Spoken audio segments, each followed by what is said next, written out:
Okay, this is a little bit misleading. So this came up on my feed. This guy had got this beautiful steelhead and he had said, this is literally so easy. It is literally easy to catch steelhead. And I'm no fishing expert, but steelhead fishing in my experience is not easy. Part of the day where you really second guess yourself. Do I have the right tippet on? Do I have the right leader? Do I have 10-pound leader versus 12-pound leader? I fish on many rivers in the Pacific Northwest. I've gone all the way up to Alaska to steelhead fish, and I've caught a lot of steelhead, and it definitely isn't because it was easy. Now, if you've ever been steelhead fishing before, you know that it is a fish of 1,000 casts. Literally, fishing for steelhead does take about 1,000 casts per fish.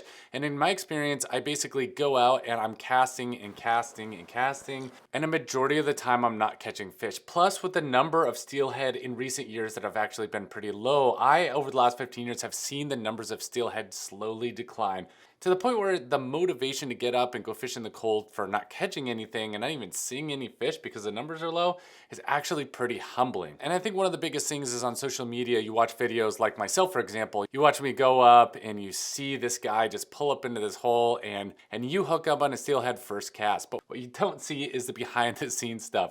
All the work you put into it, the travel, the cold hands, the cold feed.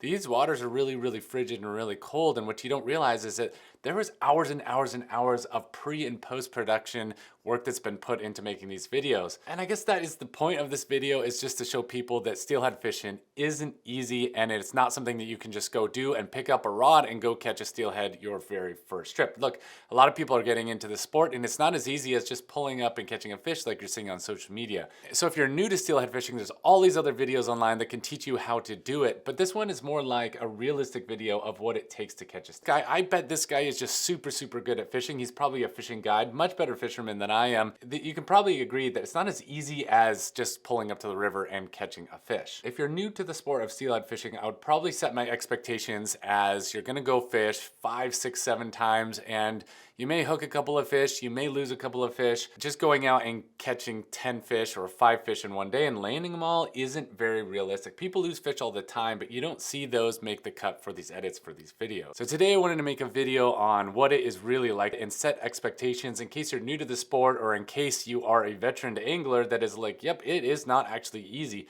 It looks easy, but let me tell you Now, I fish all over the West Coast, and I can tell you from personal experience, it looks easy, and I can understand why people think that, but it is anything but.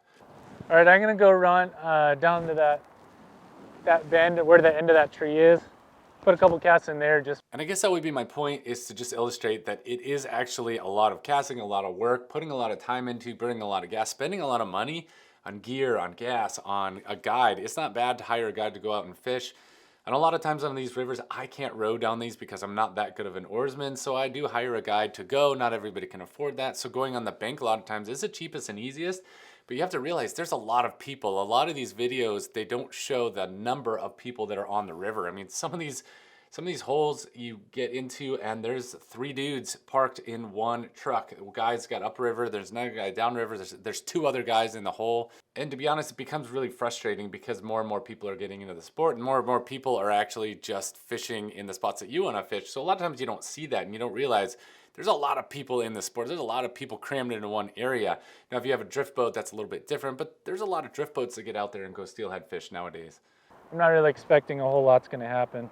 And that's all I have for today's video. I hope this helps you understand a little bit more and get a good grasp on what is steelhead fishing really, what does it realistically look like in today's world. And also, if you're new to the sport, set your expectations a little bit more into reality. I certainly, when I first started this sport, I think if I hooked 1 fish a day, I was really excited about that. But I would love to know what you think in the comments. If you're a veteran angler, what would you tell somebody who is brand new to the sport? Is this realistic to expect to catch a lot of fish or not catch a lot of fish? Or how many days can you fish in a row before you expect to catch your first fish if you've never done this before?